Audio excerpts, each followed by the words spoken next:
ने पूछा है क्या मोक्ष और निर्वाण समान अर्थ रखते हैं? मोक्ष और निर्वाण के साथ साथ एक शब्द और जोड़ना पड़ेगा, परम पद।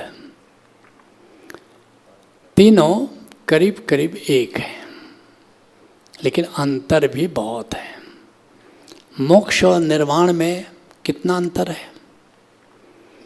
जितना भगवान महावीर और भगवान बुद्ध में अंतर है, उतना मोक्ष और निर्वाण में अंतर है। निर्वाण और परम पद में कितना अंतर है?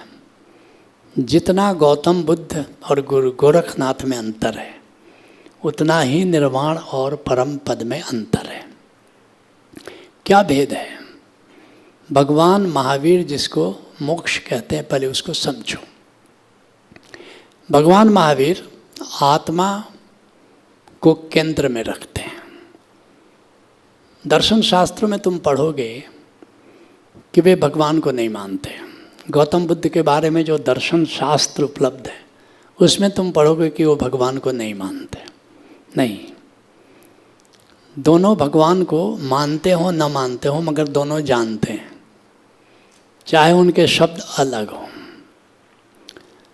भगवान महावीर धर्म के केंद्र में आत्मा को रखते हैं, भगवान बुद्ध धर्म के केंद्र में शून्यता को रखते हैं, और गुरु गोरखनाथ धर्म के केंद्र में ब्रह्म को रखते हैं। बस इतना भेद है तीनों में। भगवान महावीर के धर्म या भगवान महावीर की धार्मिकता कहना मैं ज़्यादा पसंद करूँगा, क्योंकि धार्मिकता में भेद नहीं है। धर्म और धर्म में भेद है, मगर जानने वालों के कारण नहीं, मानने वालों के कारण। भगवान महावीर, भगवान बुद्ध, गुरु गोरखनाथ, कबीर, जीसस, मोहम्मद, इनके जानने में भेद नहीं है। हाँ, भाषा अलग थी, जो सामने बैठे लोग सुन रहे थे वे अलग थे, और उनके पीछे जिन विद्वानों ने उनके शब्दों की व्याख्या की, उसके कारण भेद पड़ गया। तो मैं कह रहा हूँ कि भगवान महावीर की धार्मिकता का केंद्र आत्मा है,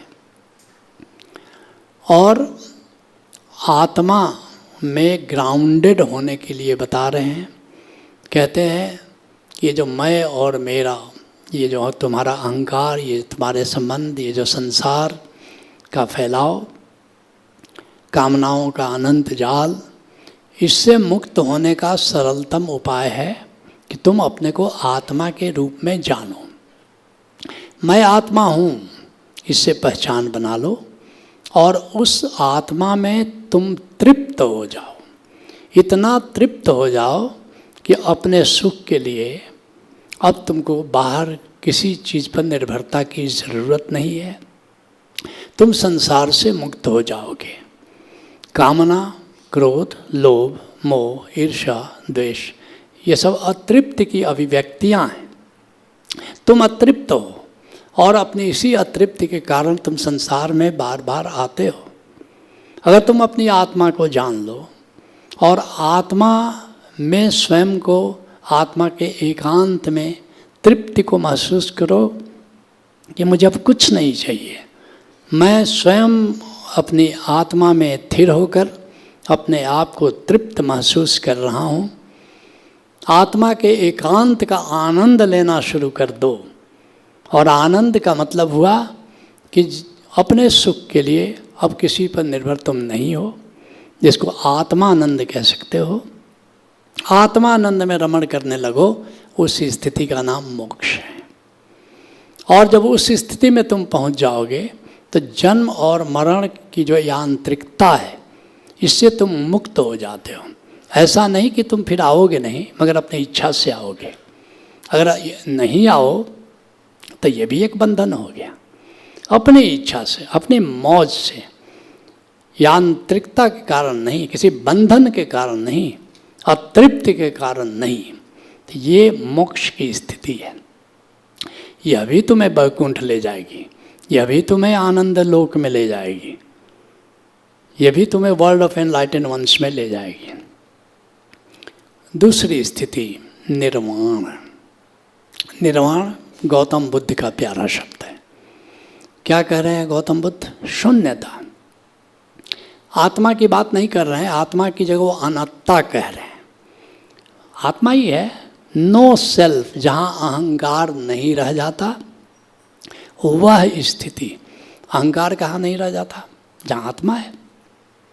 भगवान महावीर जिसको आत्मा कह रहे हैं, उसी को भगवान बुद्ध अनात्मा, शून्यता, उसी को कह रहे हैं। वह स्थिति क्या है? अब केवल आत्मा की बात नहीं है, ये सारा आकाश, ये शून्य है,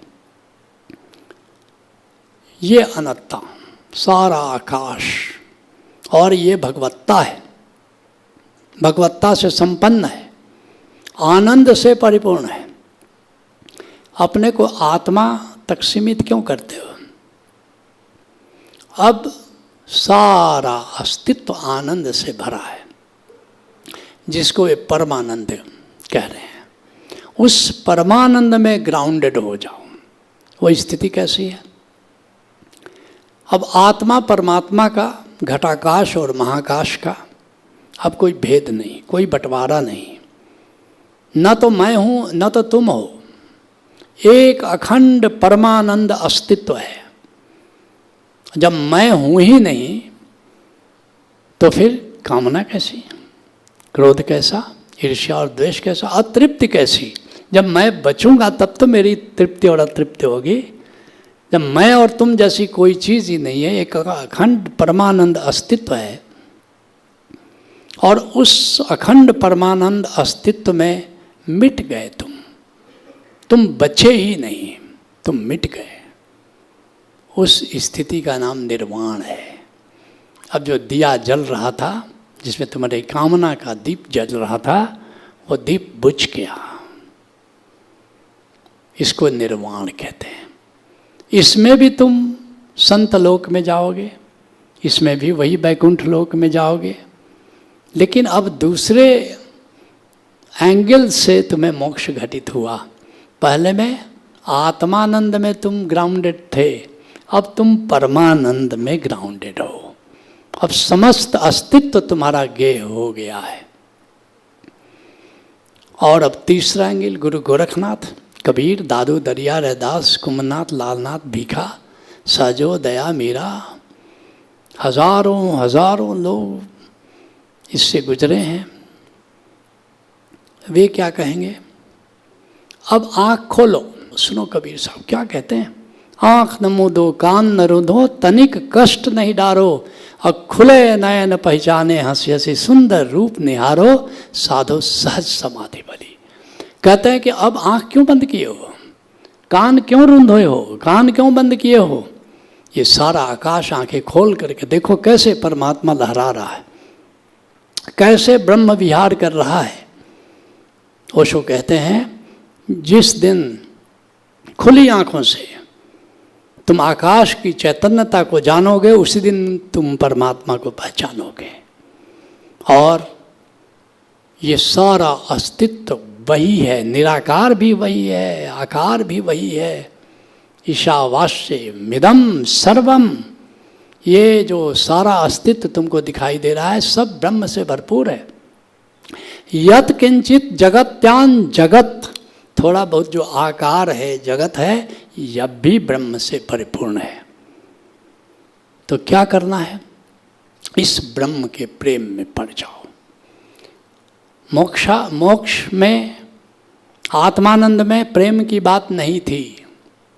निर्वाण में, परमानंद में प्रेम की बात नहीं थी, लेकिन अब प्रेम की बात आ गई, अब भक्ति की बात आ गई। और हमारे परम गुरु ओशो कहते हैं कि भक्ति का मार्ग हरा भरा है। नाचते हुए, गाते हुए, हरे भरे मार्ग से अगर तुम परमात्मा तक पहुंच सकते हो तो फिर रेगिस्तान से क्यों जाना चाहोगे? ज्ञान का मार्ग, मोक्ष का मार्ग और निर्वाण का मार्ग ज्ञान का मार्ग है। लेकिन ये ब्रह्मानंद का जो मार्ग है, ये जो भक्ति का मार्ग है, ये प्रेम का मार्ग है। स्वयं को आत्मा जानते हुए ब्रह्म को जानो और ब्रह्म के प्रेम में पड़ जाओ तो फिर क्या होगा, उस प्रेम में फना हो जाओगे। सूफी जिसके लिए कहते प्रेम में फना हो जाओ और केवल आत्मा में स्थित हो, उसको बका कहते हैं सूफी। लेकिन मार्ग अलग अलग थे। बुद्ध का मार्ग अलग था, महावीर का मार्ग अलग था, गोरखनाथ का मार्ग अलग था, सूफियों का मार्ग अलग था। ओशो ने सबको कंबाइन कर दिया। ये ओशो की मौलिक देन है। उन्होंने सिनर्जी पैदा की, कोई मार्ग बचे नहीं। उसी में बुद्ध का मार्ग समाहित हो, महावीर का मार्ग समाहित हो, गोरख कबीर का मार्ग समाहित हो, बाउलों का, सूफियों का। और आज उन सभी मार्गों को समावेश करते हुए ओशोधारा ने 28 तल के कार्यक्रम बनाए हैं। और यहाँ तुम आत्मानंद, ब्रह्मानंद, परमानंद एक साथ सबका अनुभव करते हुए 14 तल तुम मोक्ष और निर्वाण का अनुभव करते हो, भगवान महावीर और भगवान बुद्ध का अनुभव करते हो। और 15वें तल से शुरू हो जाती है संत मत की यात्रा। गुरु गोरखनाथ, कबीर, मीरा, सहजो, दया, ज्ञान मार्ग 14 तल और भक्ति मार्ग 15 से 28 तल। एक ऐसी रचना पहली बार निर्मित की गई है जहाँ सबके लिए संभावना है। पहले जो ज्ञान मार्ग से जा सका, अगर मीरा पहुँच जाती बुद्ध और महावीर के पास तो किसी काम की नहीं होती। ऐसा नहीं था कि भगवान बुद्ध और महावीर में कोई कमी थी, कि मीरा में कोई कमी थी। लेकिन मीरा तो प्रेम की बात करेगी, वो तो प्रेम दीवानी है। ऐसे ही अगर सारीपुत्र पहुंच जाए गोरखनाथ के पास या कबीर के पास, ज्ञानी है, ज्ञान मार्गी है, मंजूश्री पहुंच जाए तो फिर उसका क्या होगा। लेकिन ओशो धारा में अब सबके लिए संभावना है, क्योंकि सभी मार्ग यहाँ पर समाविष्ट हैं। सिनर्जिक स्पिरिचुअलिज्म का पहली बार यहाँ आयोजन हुआ है। यहाँ सभी लाभान्वित हो सकते हैं, चाहे वो ज्ञान, मुख्यतः उनकी ज्ञान मार्ग में संभावना है, जिसकी भक्ति मार्ग में जिसकी संभावना है। सभी संभावनाओं को सहेजे हुए ओशोधारा के ये कार्यक्रम सबको मोक्ष, निर्वाण और परम पद तीनों का अनुभव करा रहे हैं। Let's acknowledge.